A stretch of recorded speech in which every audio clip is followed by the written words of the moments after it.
Hello, everyone, and welcome to our one take on LinkedIn Live. Joined here by esteemed guest Ron Dunlap, who, aside from, which we're not going to spend too much time talking about his role as CEO of Graebel companies, is actually on the board of WERC, coming up on year two. Actually, no, in year two. You served Ron on the board of WRC as the vice chair of finance, which is a very important role, helping make sure that the organization is being a prudent and fiscally responsible judiciary or fiduciary of not judiciary. That is problematic. Not judiciary, but fiduciary of our members' resources. So you've played a very important role. I appreciate you for everything you did last year and continue to do on the board for the benefit of our community. Thank you for joining. And pleasure to be here with you. Sure. And I will let you have that opening, and now I get to take over. I even got my vest on, so I got my inner Anupam working Oh, today. So, by the way, dude, this is hot, so you can enjoy yours. I'm taking mine off. Hey, look, this is the reverse one take. And what does that mean? So today I get to interview you instead of you interviewing someone else. And I think really the whole idea is for people to understand what's going on with WERC and really the journey. So my first question to you is, it's been a while since you stepped into the role, but I'm not sure people understand how you ended up as a CEO of WERC. Some do, but I'm not sure the broader org does. So you want to give a quick history of how you ended up here? first of all, this is mildly uncomfortable for me to be interviewed by you on my own show. But this was your idea, so I guess the team had to deliver against it. Yeah, some folks have heard the story, but I joined WRC's board of directors in 2020. Got recruited on to bring a different perspective, given my background as an investor and an operator from the private equity and venture capital background. Bring sort of that perspective to what at the time was described to me as obviously an organization that was hugely important to the industry, but was in a state of flux. COVID was raging at the time and wreaking havoc on our industry as well as the organization. But there was also a number of other challenges that had sort of stymied the organization and its impact.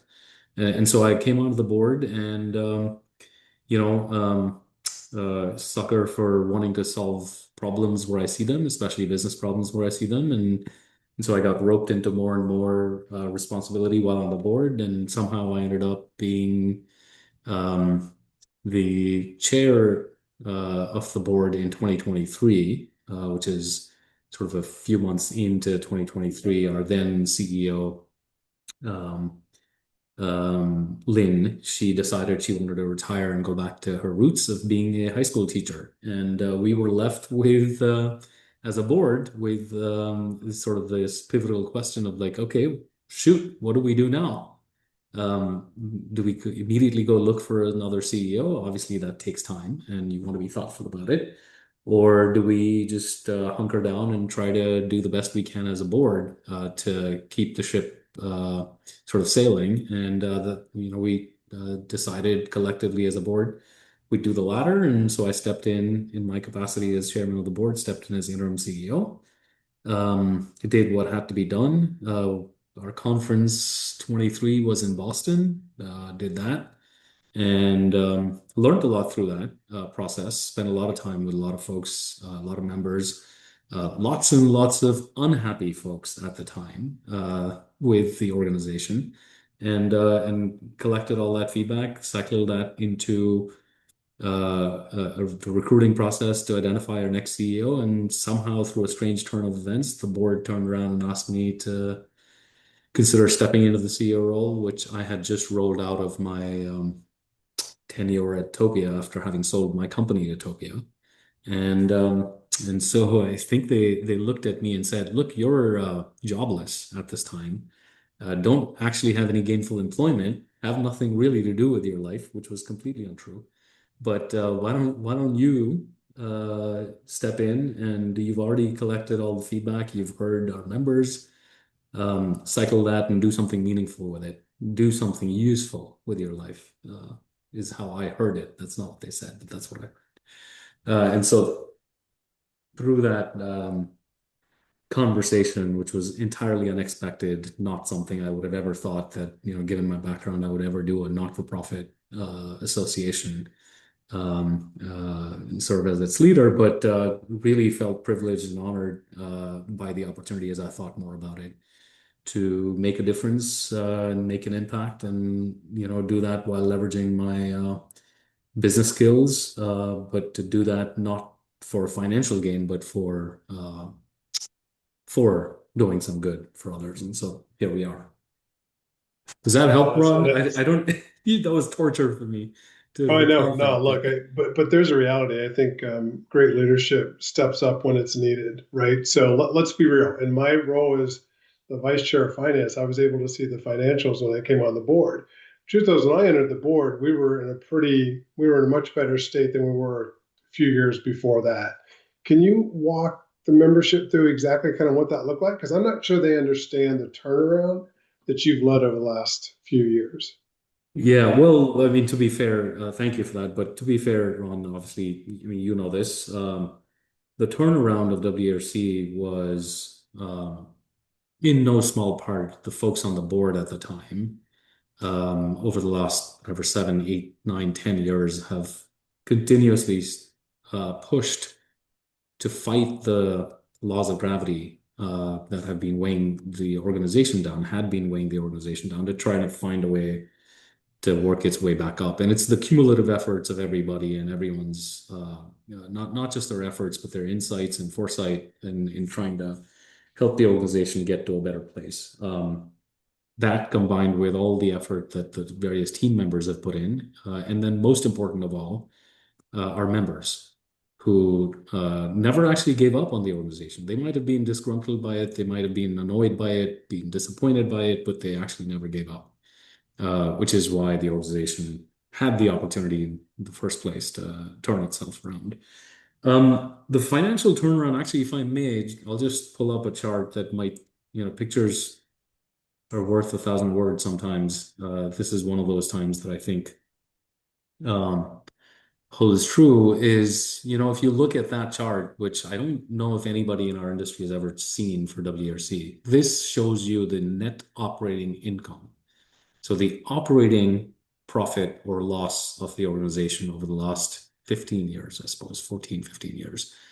And the organization was doing quite well for the first part of the prior decade. And then around the middle, just started to sort of lose its way for a variety of different reasons, started to shrink from there.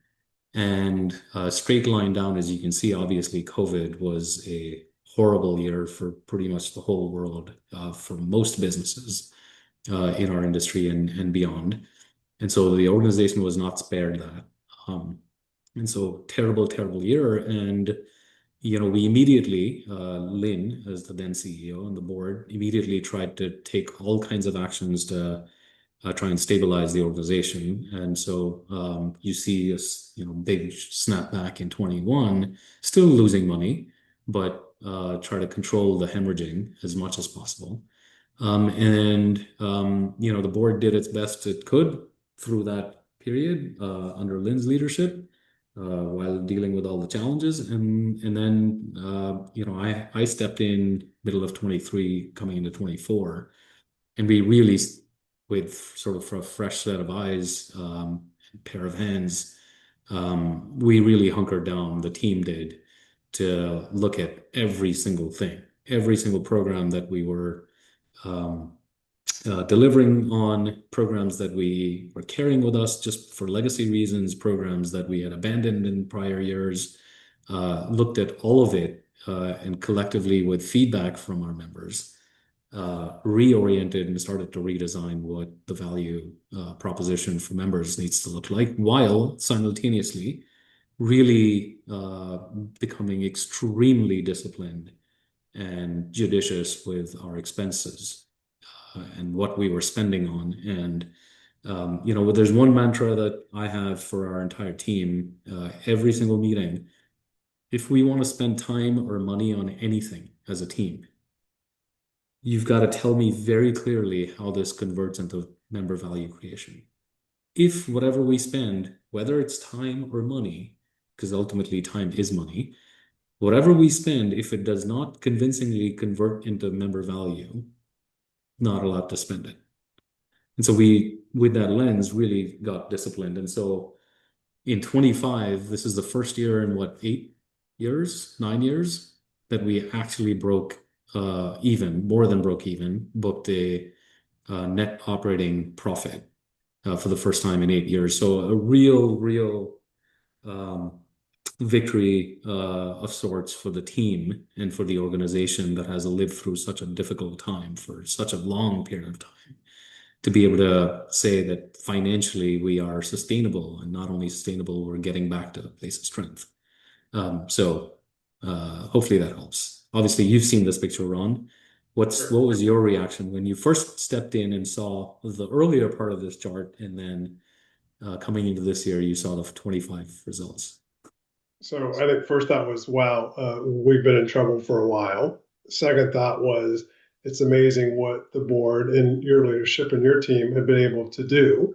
And then third, to be able to get back to a profitability number, we'll say, the 500K, that to me is just a great success story. And we can't ever lose sight of most of the board members today weren't part of that transition. So you have to recognize the folks that preceded the board today. Still some are on, but a majority of the members today are new, coming into a different world than what the team certainly navigated, the last 3 or 4 years. So it's a testament to you, testament to them. It's a heck of a turnaround. So you all should be proud of that. And as members, we have to recognize that we're all contributing to that success, which I think is key. You said something though that the organization is a not-for-profit. I think sometimes people think of WRC as a nonprofit organization, which is different than a not-for-profit. Can you just explain the difference between those two? I love that question. It's used interchangeably. You're exactly right. That is used interchangeably, but it's anything but.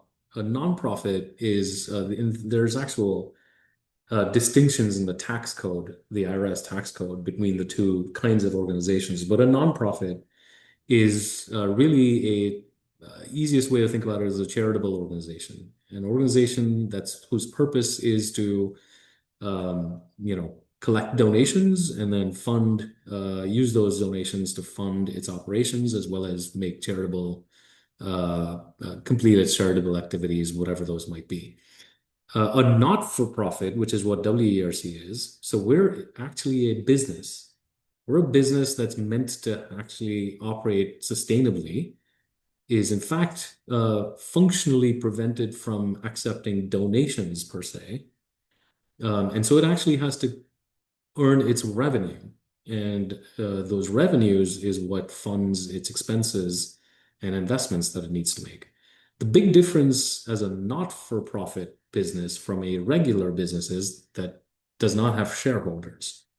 So there's not financial shareholders that are seeking a financial profit or gain or a financial return per se, but in fact, the shareholders in effect are the members of the organization.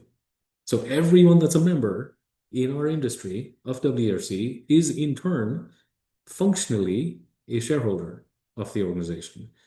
Everything that the organization, the WRC, earns as revenue, either by way of membership dues or predominantly by way of sales and partnership revenues from a variety of different activities that we engage in, whether it's the conferences, whether it's workshops, whether it's education, certifications, whether it is other advertising products, directory, etc. All of those revenues have to fund the organization's expenses, and then any quote unquote operating income, i.e., profit, the $500,000 we saw earlier, that can then go towards investing in additional programs that the organization might stand up in advance of using those to generate additional revenues to keep the flywheel going. So that's the minor sort of, but very, very important distinction between a nonprofit, which relies on the, charity of others to accept donations and then do giving of whatever sort, from a business that actually has to be run efficiently and effectively in a disciplined manner as a business. And a business has customers, and so it has to create customer value and be able to fund its own operations and investments. Does that make sense? Yeah, no, 100%. And I think to that point, so we've seen the financial turnaround. We now understand that we are not for profit. But the truth is, there's a lot more energy around the organization. Certainly when you go to the events, certainly when you think about what's happening in APAC, and we're going to do similar things in EMEA, right? So what's Yeah. driving the excitement? I mean, I know we have unbelievable support, unbelievable volunteer work coming through our subcommittees and all those things. But what's the secret sauce? Yeah. So actually, one point of clarification before I talk about the specific piece that's helping drive it is connected to the not for profit status of our business. What a lot of our members don't realize is there's a pretty significant team behind WERC on staff that actually runs the business of the association. So there's almost $6.5 million of spend that we incurred across people and services and other investments that we made that all go towards creating that value for our members, right? And so oftentimes, if you think about a regional organization, a regional association, or other kinds of organizations, including nonprofits, many of them are volunteer-driven organizations, and so they're relying on the um, free labor of its members, the folks that are really committed to actually putting in a lot of effort and conducting the business of that kind of an organization. WERC is different from that in that it is a professionally run organization with an actual paid staff and team that is conducting the business of the organization. But the big part, going to your question, what is driving the momentum and the enthusiasm? It comes back to members. Ron, I got to tell you, when I stepped in, the biggest thing, the biggest malady that I saw afflicting WRC was the apathy of its members. And like I said earlier, members are the customers and members are the shareholders, functionally speaking. And so if your customers and your shareholders are apathetic about your business, that like there's nothing worse than that you can have. You know it. You're a CEO yourself. If your customers started just not caring about you or your shareholders started not caring about you, either one of those two things, they basically cut off the oxygen for the business. And that was the biggest problem we had. And that's when, I, together with the board members at the time, all of us came to this realization that the organization had, for a variety of reasons, including COVID and beyond, had gotten away from its core reason for existence, which is fundamentally for the people, by the people. It has to be, right? And who are the people? The people are the members. And who are the members? They're the customers. They're the shareholders. So we had to take everything in our organization fundamentally at its core back to this understanding and realization that it is all about the members. Everything that we do has to be about the members. That's why I said earlier, the team, every meeting has to start with, okay, we're about to spend time on this discussion. How does it create value for members? And if it doesn't, why are we having this conversation? Right. And so that sort of ethos, I think because it also had so many really dedicated and passionate members that were helping drive that return to for the members, by the members, and for the people, by the people, that just started infecting everybody else.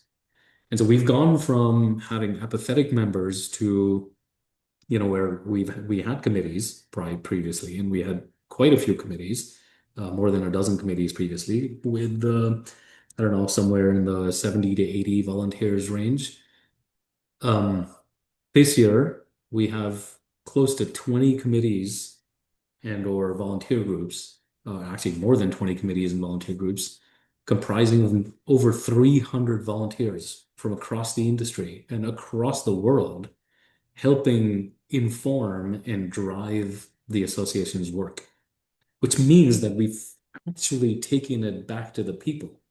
The people are the ones that are helping determine where we spend our time and efforts, how we're helping create that value for our members, and how it specifically needs to all come together to actually matter to and make a difference to our members, whatever industry vertical they might be in, whether they're a corporate or a supplier, whatever part of the world they might be in. There's no way that a team of approximately 50 that we are sitting between DC and Chicago is going to figure out what someone sitting in Asia needs and exactly how value gets created. And that's where our members have leaned in a way that is so remarkably ingratiating that it's what is driving the organization forward. And that's where the momentum is coming from.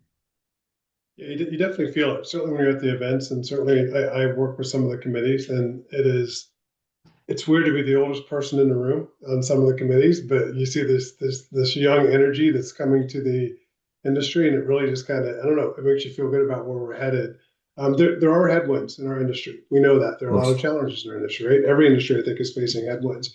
What do you see as WERC's role in helping navigate that? Whether it's immigration challenges, real estate challenges in the U.S., global challenges, geopolitical challenges. How do you see WERC helping its members navigate those Yeah. challenges? I mean, look, we our reason to exist is to serve our members and create value for our members. That's whether there's an opportunity or a challenge. Often they're linked. And there's challenges galore, like you said. Look, just in the last 12 months, I'd say, we've had huge immigration changes in immigration regulation in the United States, around the world, that are having a very significant impact on talent mobility. Um, Layer on top of that, what has been going on the last 2, 3 years, geopolitical unrest. And that, over the last month and a half, I mean, it's just blown out of proportion in terms of what is happening in different parts of the world, including very sadly in the Middle East. The loss of life, but the disruption to our core business, right? Being able to move people to where they can create value while ensuring that we're being mindful of the duty of care. Ultimately, we, our function, and corporations are responsible for the physical safety and security of people. And that's who is being moved around. And so there's a lot of those challenges. WRC, what we excel in is, and right now we're really, to your earlier question, I feel very grateful about is that there's so many experts across our industry in different functional areas, whether it is physical safety security, whether it is immigration regulations, whether it is housing, and so on and so forth.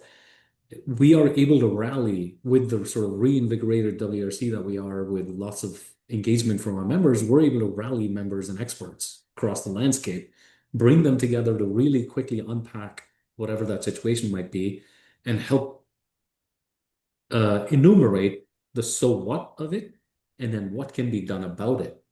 And that's where WRC is really, really shining.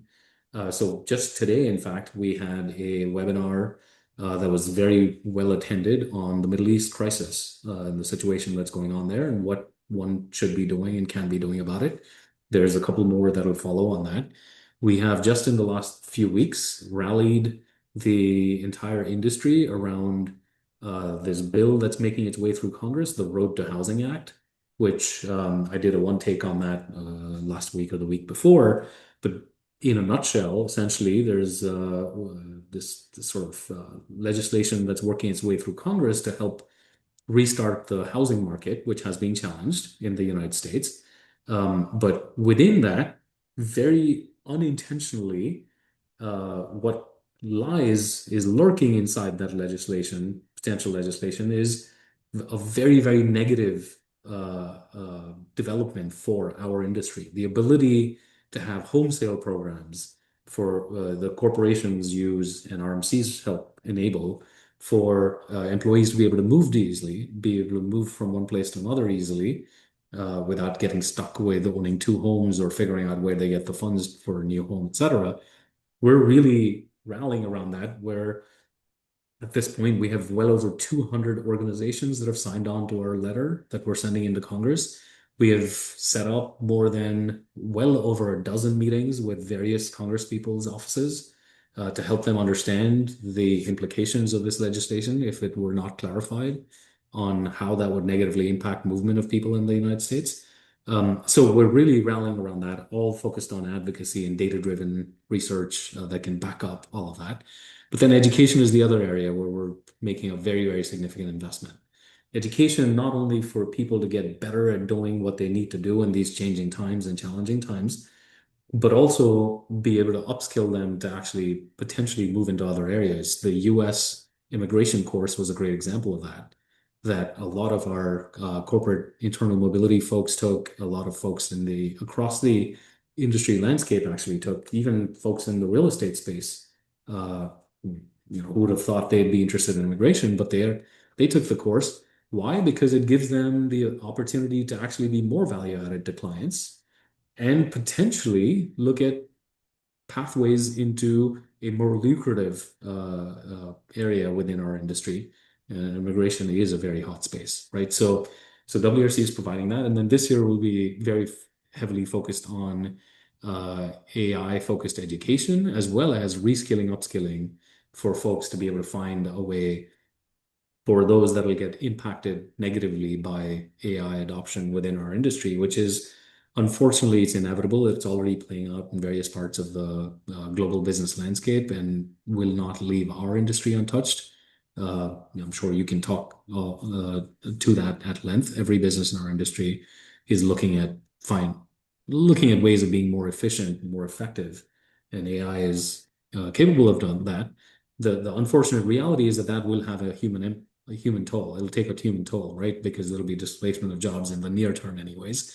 And so WRC, I believe, needs to be very focused on helping those folks transition to alternate careers and be able to have the skills to do that, as well as the connectivity to be able to make that jump. So lots of areas of focus for us. Obviously, events and bringing the community together for purposes of continuing to share best practices, education, learning, but collaboration, and doing all of this in a global context.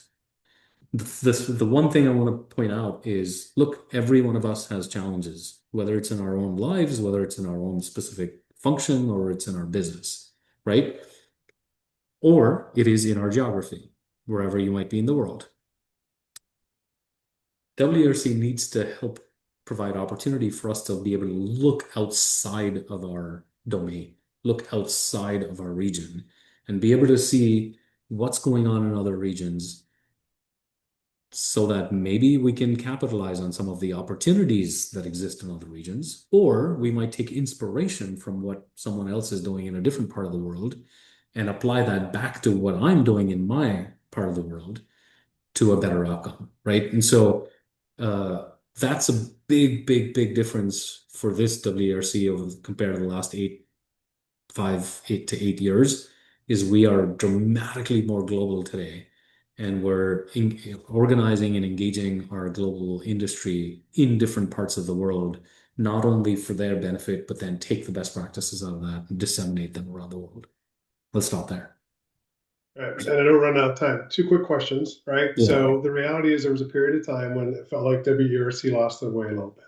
I'll say that as a customer and as a shareholder and whatever role you want to give me.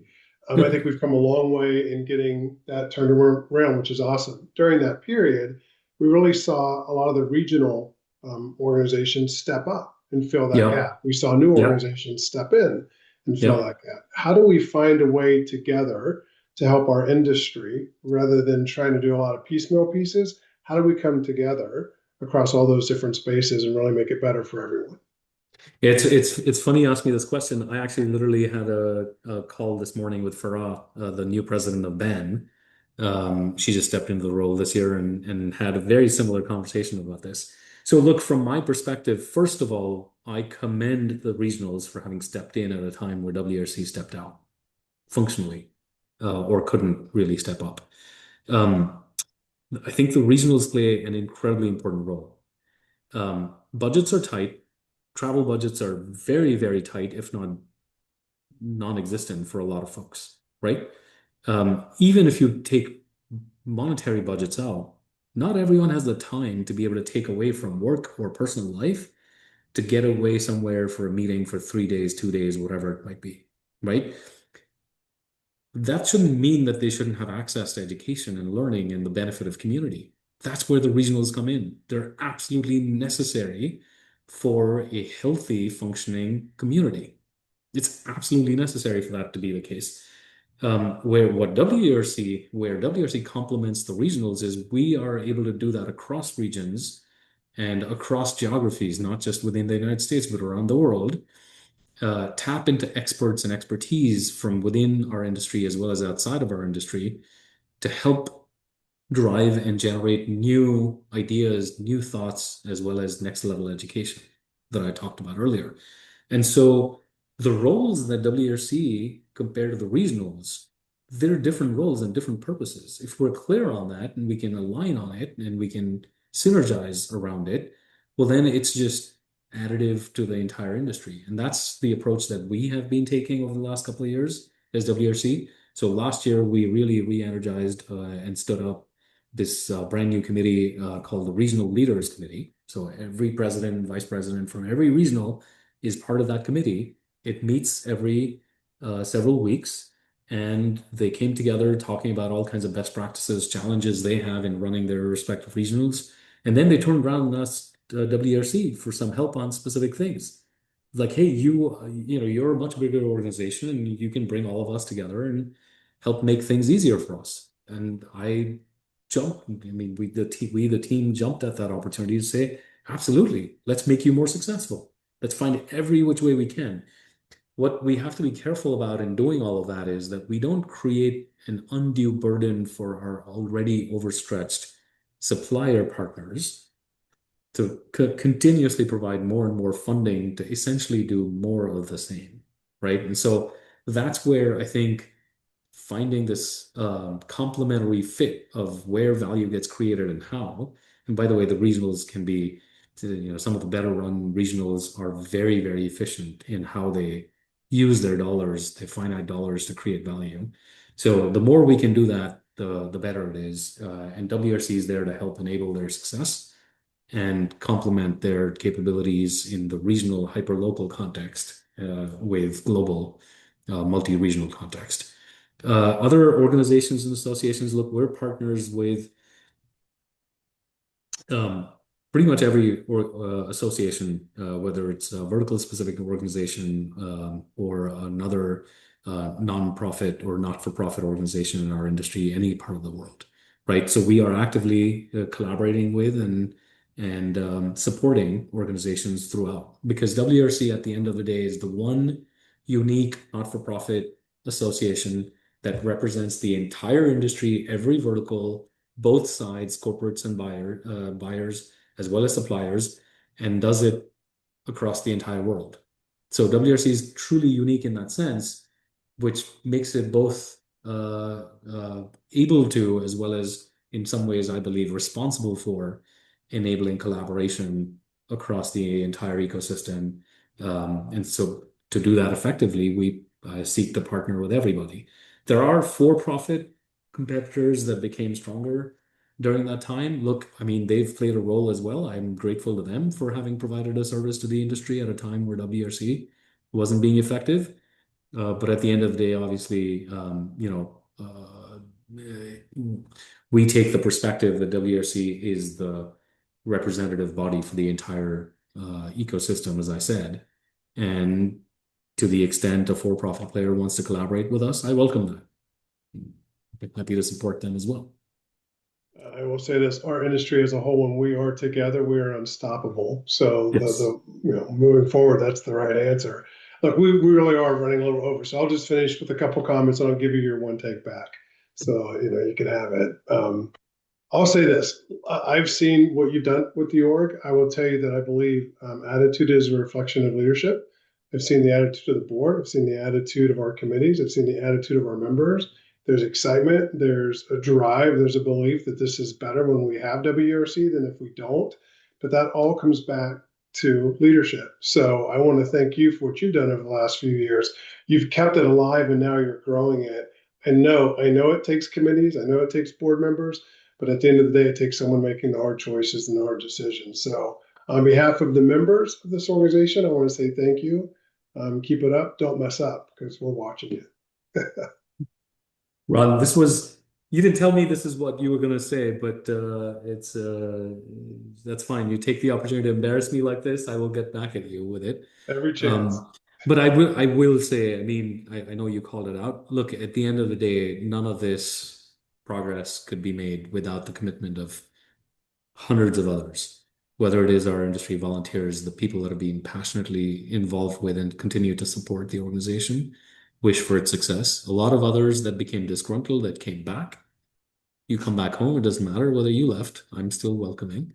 It's the entire staff, the leadership team of WRC, and then it's the board, and not just this current board, which is obviously rock stars, but it's the board members that came before, and continued to do their absolute best to help move this organization in the right direction. So, I've said this before, but I stand on the shoulders of giants, and it's only thanks to that we've been able to make whatever progress we have and the progress that we will and that we are committed to making for our members going forward. So thank you.